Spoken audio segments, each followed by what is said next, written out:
And like I've always maintained, over 80% of our security challenges are politically motivated.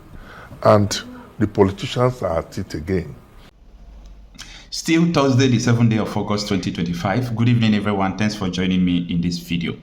Anytime you hear that Okocha Happy Marcel was detained or has been arrested, the only thing that could make Nigerian politicians to go after me is me consistently maintaining that your politicians that you are adoring, your politicians that you think they are the one that will change Nigeria, they are so responsible for the insecurity from around the country.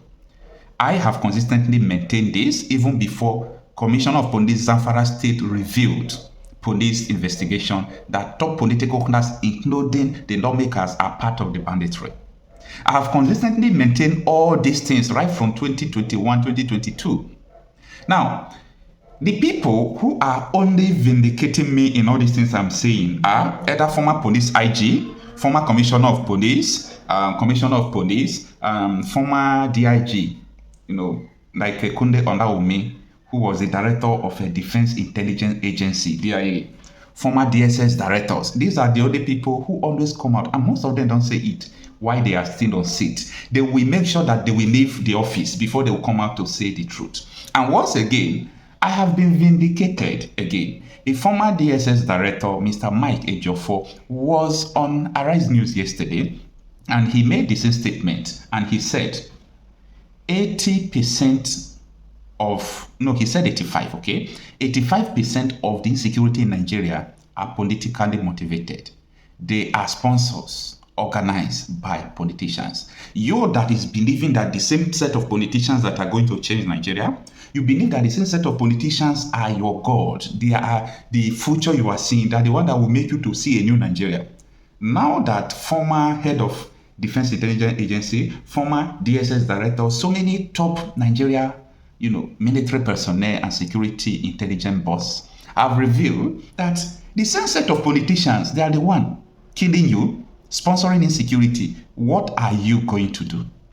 You see, the big problem I have in Nigeria is that we like to look for a solution where the problem lies. Now, before we go into the details of this video, let me give you an illustration.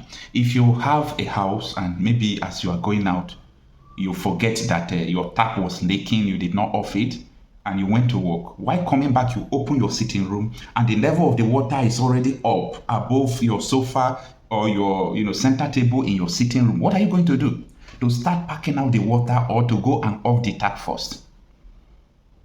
What we are doing in Nigeria is that you watching me want to start packing out the water without offing the tap that is leaking, which is the primary purpose why we have water in the sitting room. But the wise people, like what I'm telling you, the first thing to do is to make sure you off the tap before you start packing out water. Nigerian politicians who are sponsoring insecurity, making sure that you people are dying, they are not talking. Do you know why the conspiracy of silence is very loud? Most of the media are owned by this top class. They own the media, they do everything. They silence the media now.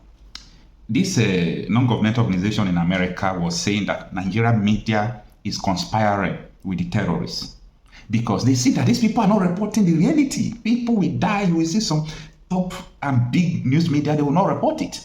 It's a conspiracy of silence because top politicians who are sponsoring the terrorists are the same people who owns it.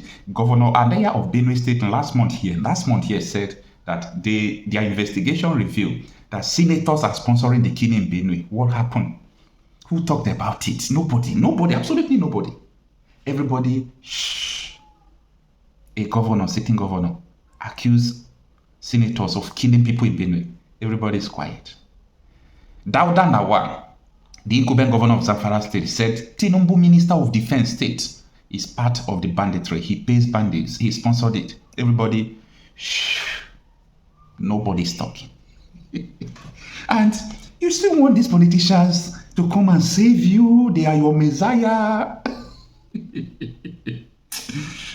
Or maybe you think that only one person among these politicians will just escape, become a saint, enter Sowore by himself, and change the whole thing in Nigeria. I laugh. If anybody wants to become president, all these people sponsoring terrorists must help the person to become president. we must go and off the tap. The system must be dismantled. The system must be stopped.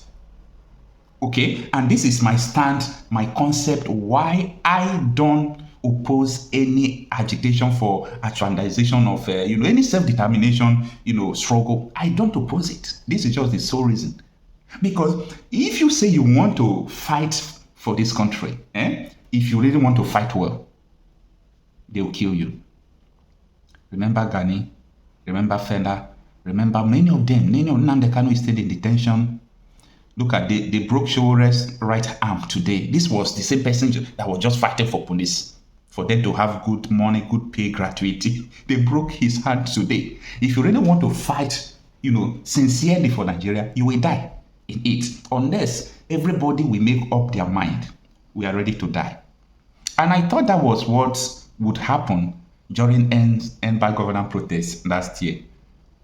But I always know that Nigerians, they love life that they don't have. They love to, they don't want to die.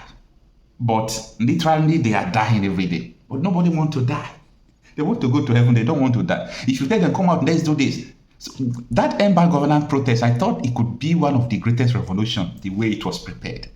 Even most of us who traveled that time, we had to return back to Nigeria just to do the protest. But as usual, Nigerians are not ready.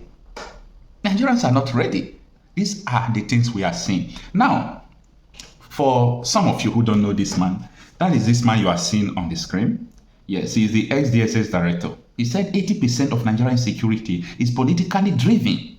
And he is still talking about the early 2027 campaign that is endangering the national security. Now, this is what he said. The former Director of Department of State Service, DSS, Mr. Mike Ejiofor, has revealed that over 80% of Nigeria insecurity is politically motivated, warning politicians against starting campaigns for the 2027 election prematurely. Ejiofor expressed concerns over the current political developments, stating that the early campaign and alignment pose threat to national security. Now, let me explain something to you people that hears but don't understand. This, I don't mean insult, okay? Former DSS director comes out to say that political campaign pose threats to national security. Wait, do you really get it? Do you have logic? He's telling you, if they start this campaign on time, they will unleash their terrorism on the people. This man understood what happened 2014. He understood what happened in 2014. See, let me tell you, no matter what we do, one day we are going to die. We are not going to stay in this life. It is time for Nigerians to stop loving life. Stop loving life. Stop loving life. Stop loving life. It doesn't pay to love life. Those who understand that this life is just nothing, they are the one who are succeeding. A country like Nigeria, the people who are looting the money will have enough money, okay? But the masses will continue to suffer. The larger population will continue to suffer because we are not ready to die. Anyway, take a listen to what he said on Arise News. I'm now joined by Mike Ejiofor, a former director of the Department of State Services. Thank you so much for joining us on the news tonight. Thank you for having me. Well, I mean, there you have it. Some argue politicians are just expressing free speech. Others say they're engaging in political discourse. So I think a good place to start this conversation is to define and clarify what will qualify as pre-campaign or even campaign at all. Well, everywhere meaning Nigerian, every patriotic Nigerian must be disturbed with these political developments of a campaign 2 years before the election. We have a lot of security challenges facing us, and our security agencies are trying to contain these issues. But if you look at all these political alignment, realignments, movements, coalition, all this, these are posing threats to our national security. And like I've always maintained, over 80% of our security challenges are politically motivated. And the politicians are at it again.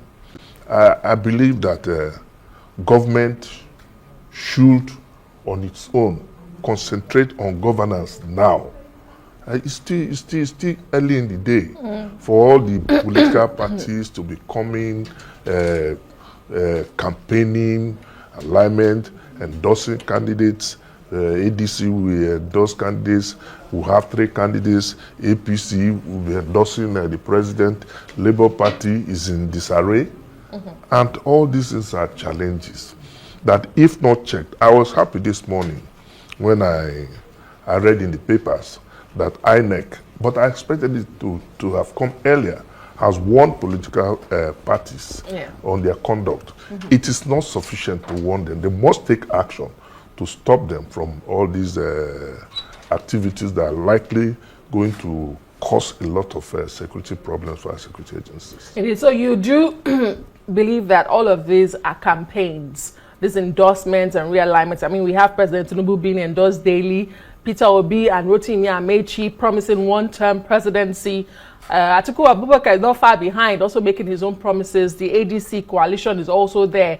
But given Nigeria's fragile political nature, you could say, or political climate, what security threats really do these pose ahead of 2027? Well, like I said, it started rather too early. And if it is not checked now, we are going to likely have political conflicts and political violence. Because I can see now that our politicians across the board, they are very desperate. Nobody is thinking about Nigeria. People are suffering, and what should concern us now is what do people benefit for now before you now start talking of campaigns. But obviously what they are doing now is pure campaign, and that's an infringement of the Electoral Act. And I expect INEC and to summon all the political party leadership to warn them, not just on news. They should call the political party leaders and let them know that they're actually infringing on the Electoral Act. Do you think INEC is afraid to wield the big stick, or they lack the capacity to enforce the law? If they are merely cautioning, and as you said, late in the day? Exactly. I expected it to have come since, but the laws are there. Once the law is infringed, the necessary action of prosecution or banning the political parties for infringing on the Electoral Act across the board, irrespective, not minding the political party that is involved, because when the roof comes down on us, it's going to come down on everybody, not on the political party. So our politicians must know that their conduct, first of all, they should think about Nigeria. If there's no Nigeria, there's no way for them to practice their own politics. So they must think of Nigeria first before thinking of them. But you see that politicians are just thinking about their self-interest and not the national interest. Let's talk about the responsibility on the part of the politicians and political parties. We saw the presidency come out sometime last year, like Omoba Azuaye pointed out in his report, to dissociate themselves from these premature campaigns. But is it enough? Do you expect further steps? What steps should they have taken, as the government in power, perhaps to deter these from happening? Unfortunately, the government in power, the party in power, are also infringing on the law. So INEC is the regulatory body in charge of conduct of elections. So like I said earlier, it's not just sufficient warning politicians, but to summon political leadership and tell them, let them know the implications of what they are doing. And apart from infringing on the Electoral Act, these things are capable of bringing a threat to our national security. Because I see 2027, because politicians are desperate, and I want to warn that they should think of Nigeria first, because if they don't do that, at the end of the day, there will be political violence as desperate as they are now. I mean, as a former director of the DSS, let me ask you, is this a new pattern we are seeing where the political class, political actors are eager to unseat an incumbent? Because you did say these campaigns are early in the day. Is this a new pattern we are seeing, or is just the same old rhetoric, just that we are paying more attention now? Is this what you saw when you were in the DSS? Well, this is a new pattern. if you remember that when the APC was formed, it was close to the election. Yeah. And maybe, I think, 2014, before the 2015 election, when you had the amalgamation of all those parties that formed the APC.